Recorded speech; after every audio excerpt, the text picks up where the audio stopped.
عودة أبو عامر بالسلامة، استبشرت حتى السحب. والله حتى السحب سبحان الله كأنها تستبشر. الحمد لله. اي والله. وشفنا مناظر خيالية. الحمد لله. وقلت تبخري الجوف بشوف السحايب، تبخري الجوف بشوف السحايب واستبشري بعودة لي عقلة. استبشري الجوف بشوف السحايب، تبخري الجوف بشوف السحايب واستبشري بعودة الغالي عقلة. تسلم. عقلة أبو عامر يستحق الترحيب، عقلة أبو عامر يستحق الترحيب. اللي شمخ بالمرجلة فوق وعلى، والله كلمات هذه من قلب، ويستحق معلقة ما هي قصيدة. صح لسانك ويعطيك العافية، ما يحتاج. اللي قلتها هذه والله وأنا ماشي شفت السحاب ما شاء الله عليه. اي والله، وكأن السحاب يقول استبشر يا اهل الجوف.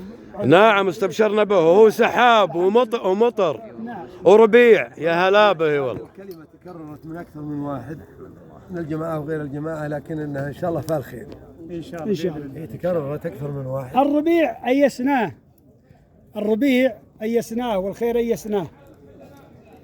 شوفت أبو عامر سبحان الله عاد لها الربيعي والله، وعاد لها الخير. عسى إن شاء الله. اي والله. عسى إن شاء الله لنا خبيئة عند الله إن شاء الله. فيقول تبخري الجوف بشوف السحايب واستبشري بعودة الغالي عقلة. عقلة أبو عامر يستحق الترحيب. اللي يشمخ بالمرجلة فوق وعلى، وهذه كلمة حق، كلمة حقها. يا ابو وليد من زمان كنتم وافيين، من ابو جدك كنتم طيبين وكرماء ومحبوبين ومذكورين بالخير بالادب والاخلاق، اساسا على اساس ما جبتوها، ما هي جديده عليك. هذا من طيب، ما هي غريبه منكم. والله يكثر خيرك ويبارك لك ويزيدك من فضله ان شاء الله. امين.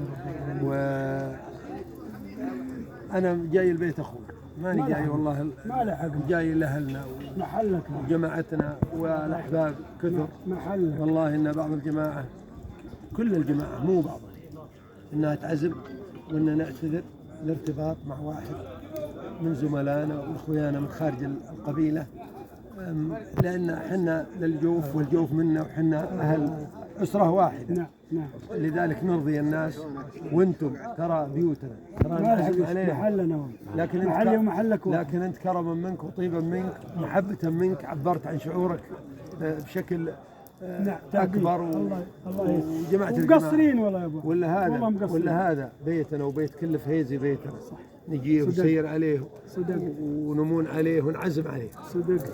تستاهل ابو عامر، تستاهل والله، تستاهل والله، تستاهل.